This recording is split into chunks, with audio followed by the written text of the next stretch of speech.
Minute daily news में आप सभी का स्वागत है। तो चलिए नजर डालते हैं आज के कुछ मुख्य समाचारों पर। अंबरनाथ शहर में दिन ब दिन बढ़ते कचरे के साम्राज्य की ओर प्रशासन का ध्यान खींचने के लिए शिवसेना युवा सेना की ओर से 14 जून को स्थानिक प्रशासन पर धड़क मोर्चा निकाला जाएगा। अंबरनाथ शहर में कचरे के ढेर लगे हैं। शहर के पालिका, उलनचाल, भेंडीपाड़ा जैसे कई परिसरों में नगर पालिका की घंटा गाड़ी नहीं पहुंच रही है और जहां पहुंच रही है वहां का कचरा भी उठाया नहीं जा रहा है, जिससे शहर के डीएमसी सड़क से लेकर पूरे अंबरनाथ शहर में जहां देखो वहां कचरे के ढेर पड़े हैं। इन कचरे के ढेर के कारण शहर में मच्छरों की पैदाश बढ़ गई है, जिससे संक्रामक बीमारियों का खतरा लोगों पर मंडरा रहा है। शहर में घंटा गाड़ी न आने से लोग नालों में कचरा डालने को मजबूर हो रहे हैं, जिससे नाले पूरी तरह से कचरे से भरे पड़े हैं और ऊपर से नाले सफाई भी नहीं की जा रही है। परिणाम स्वरूप 1 घंटे की बारिश में अंबरनाथ शहर के केबी रोड पर पानी का जमावड़ा हो गया। इसके विरुद्ध अंबरनाथ शहर शिवसेना युवा सेना शहर अधिकारी निशान नागो पाटिल, शिवसैनिक विकास हेमराज सोमेश्वर, युवा सेना शहर अध्यक्ष राहुल हेमराज सोमेश्वर और युवा सेना द्वारा मुख्याधिकारी से भेंट करने गए, लेकिन प्रशासक एवं मुख्याधिकारी हमेशा की तरह उपस्थित नहीं थे। लोगों के टैक्स के पैसों से सिर्फ नगरपालिका अधिकारी मालामाल हो रहे हैं और नागरिकों को जरूरी सुविधाएं तक नहीं मिल रही है।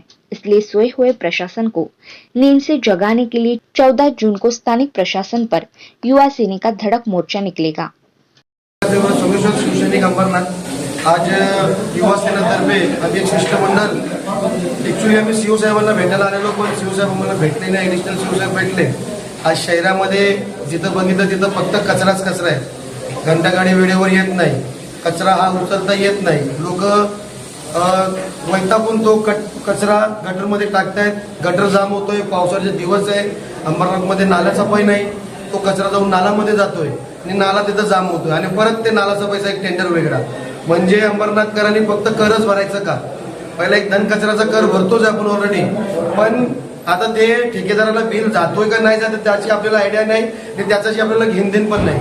आमचं एकच म्हणणं आहे की एक अंबरनाथ स्वच्छ सुंदर जसं तुम्ही चेहरा दाखवताय दिल्लीला, तसं तुम्ही प्रॅक्टिकली जरा करावं। त्या संदर्भात आज आम्ही इथं यांना पत्र दिलंय। येत्या गुरुवारी म्हणजे 14 तारखेला जर ह्या 2-3 दिवसात सगळ्याची जी अवस्था आहे जर तुम्ही बदलली नाही तर गुरुवारी युवा सेनातर्फे इथं आम्ही आज मोर्चा घेऊन येणार आहे।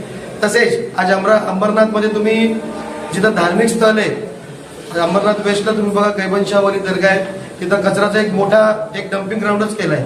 तसंच तुम्ही गावदेवी मंदिरला गेले तर गावदेवी मंदिरला तुम्ही बघितलं तिथं पण कचऱ्याचा एक मोठा ढिगारा ते केलेला आहे। म्हणजे लोकांना कचरा पाहिजे तिथं टाकतात का ते घंटागाडी येत नाही। जर घंटागाडी येत नाही तर कचऱ्याचा ढिगारा होतोय आणि सोशल मीडियावर फक्त आम्हाला स्थानिक लोकांना ट्रोल करताय की शहरामध्ये शिवसेना काय करत आहे। तर आम्हाला ट्रोल करण्यापेक्षा लोकांना, जनतेला मी सांगू इच्छितो की तुम्ही उठा, तुम्ही जागृत व्हा, तुम्ही धन कचऱ्याचे पैसे भरतात, टॅक्स तुम्ही भरतात, तुम्ही ही नगरपालिका येऊ शकतात आणि येऊन यांना विचारपूस करू शकतात।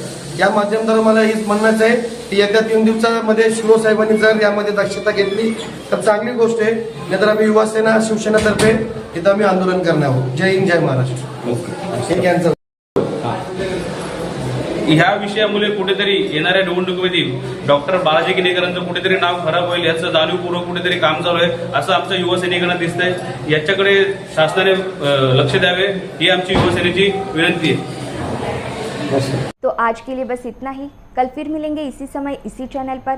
तब तक के लिए मुझे दीजिए इजाजत। धन्यवाद।